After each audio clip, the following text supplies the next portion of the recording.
What is going on, everybody? On here, and I want to do a quick video because I don't have a whole lot of time tonight, and I was jammed up last night. I want to talk about Wizards of the Coast and what's going on with Universes Beyond. Uh, there's been a lot of dominoes that have fallen since the Spider-Man set fell apart, and apparently it's all the influencers' fault. So, so thank you to our Canadian friends who run big Magic the Gathering YouTube channels for basically calling a set what it is. But of course, WotC, it's everybody's fault but their own because they are incompetent. So um, the dominoes falling. So Universes Beyond, as every new idea that Magic comes out with, uh, everybody's skeptical, but it's pretty good, right? You know, you have the master sets, you had the collector boxes that everybody was excited about. You have the serialized cards, and then as time passes, they tend to fuck things up because they overdo it, and then they just people get tired of it. So Universes Beyond, in my view, is no different, right? So you had Fallout, which was really cool because it was right when the game came, or right when the movie came out. Uh, the Amazon show came out, and look, it's a nerdy video game that people who play Magic can relate to. Doctor Who was a weird one, but it worked. Assassin's Creed was a disaster because it came out and it was overhyped, and it was a small set, and I think nobody knew how to react to the whole Beyond booster thing, and I think they just printed the shit out of it because they didn't know what the demand was going to be, and they way overshot that one. Then you had Lord of the Rings; it was an absolute home run, and you know a couple other. I don't know if there are any others in there or not. So fast forward to Final Fantasy. Final Fantasy was a banger, right? It was the best of both worlds. You have the Magic nerds who love it. You have the video game nerds who love Final Fantasy who love it. And it seems like every time things break in Wizards of the Coast's favor, it's accidental. And I know I've made a bunch of videos about this, just discussing is the bull market from Final Fantasy, was it planned? Meaning they got one intelligent person in there and listened to them for the first time ever? Or was it accidental? And I'm going to tell you right now, it's absolutely accidental. By the way, the reprint coming in November of Playboxes, it looks like it's going to be about 80% of what a normal release set was of boxes, like Edge of Eternities, for example. Just assume 80% of the total population. So it's a healthy amount, but it should not flood the market like the Commander decks have. But anyway, it was an absolute home run. And then they came out with Spider-Man, and Spider-Man, everybody was hyped for it, and then it ended up being a dumpster fire. It was a dumpster fire because there were too many scalpers, too many people creating artificial demand in the middle area right around MSRP, where it was easy to buy the product and then resell the product. And the fact that the set wasn't very good, quote end quote. Now there's obviously some big dollar card in there, so there's always going to be value in these.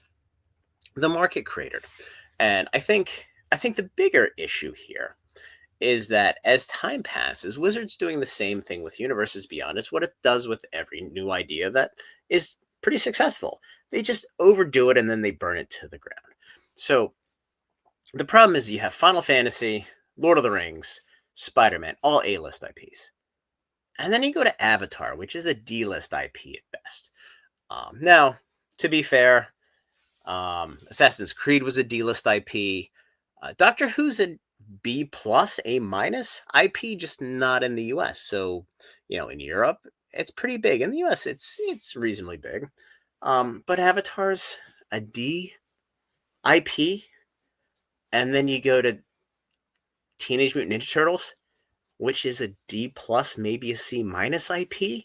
But it doesn't have anything to do with Magic. So now you're taking weak IPs relative to the ones that we've put out, and you're rolling into Magic, where people who play Magic probably don't really give a shit about the IP, and there aren't a whole lot of people that would just buy it for the IP. So the sets end up being weak, and this is what we're going to start to see here because the IPs are shitty.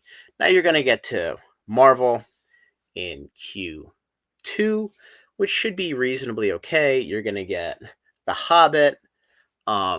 in my mind, and I'm going to say this now, I just have Commander Legends Battle for Baldur's Gate in the back of my head where they just bait and switch and everybody thinks it's going to be like the original Lord of the Rings, and then they just annihilate it. And they're going to have to annihilate it with print run because it's going to be their Q2 set. And then you look at the second half of the year, and now you have Weak IP. Star Trek is big with 80-year-olds, with 70-year-olds. It's not going to translate into this set. So yeah, you've gone from a couple home run IPs to basically delist IPs, and they're not spending nearly as much time developing cards in a game that matters. So with Spider-Man, everybody knows what happens here, right? You had this entire thing. So everything started just at like 550. We had this big spike up. Everybody's like, great, we're going to have this awesome serialized soul stone. Oh, wait, it's not going to be serialized, right in the shitter. And it's exacerbated by the fact that all the folks that bought at Amazon, bought at Walmart, whatever other site, now they have a $455 bill plus tax, and they can't make any money. And fortunately, it's been liquid, so folks have gotten out of that. But that's part of the reason why the price is created here. Now, fast forward to Avatar.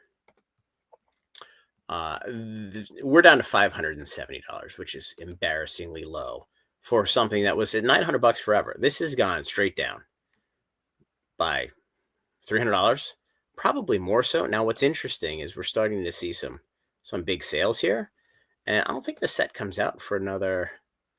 Well, I guess we have pre-release coming in 3 weeks, 4 weeks, so it could make sense. But I mean, I'd be shocked if these boxes are much over $500 at release. And what we're seeing is the market is rejecting Universes Beyond because they have no faith in the product. It's almost like Wizards, they're whoring the IP and half-assing the cards in the set because they think the IP is going to sell it, and it just cheapens the entire thing. So you basically, the people who like Avatar don't really care that much, but the people that like Magic are going to get turned off by this stuff. So fast forward to Teenage Mutant Ninja Turtles, and this doesn't come out until March. I pulled this off eBay because there's nothing on TCG Player yet. So basically $700 for these boxes. Now these boxes, when they came out for Avatar, were $1,000. When they came out for Spider-Man, were $1,000. The starting point for these is $700. So unless there's something banger, and I don't think there's going to be, because we've seen the box art, there's clearly no serialized cards unless they pivot in the 11th hour, which they can, because these are most likely not printed yet. We're going to struggle to hit MSRP with this, because it's going to be another small set, and it is a weak IP. People like Teenage Mutant Ninja Turtles, not on a full set of Magic cards, and again, it's a small set. Now, what this does on the flip side is you take an in-universe set like Lorwyn, and this is a standard set, so this is much cheaper. So keep in mind, every one of these sets is significantly more expensive than what Lorwyn is. Now, with Lorwyn, they're raising their MSRP again, so everybody's cost is going up. And look, it's way too early. We haven't seen a whole lot of sales here, but I mean, we're at $500 out of the gate. I have not seen a standard set release far north of $400 ever. Now, Edge of Eternities was like $425 when it came out. Tarkir was like low threes. So it's pushing the demand for the game to the in-universes IPs, and all the dollars for the Universes Beyond, they're leaving and they're cratering.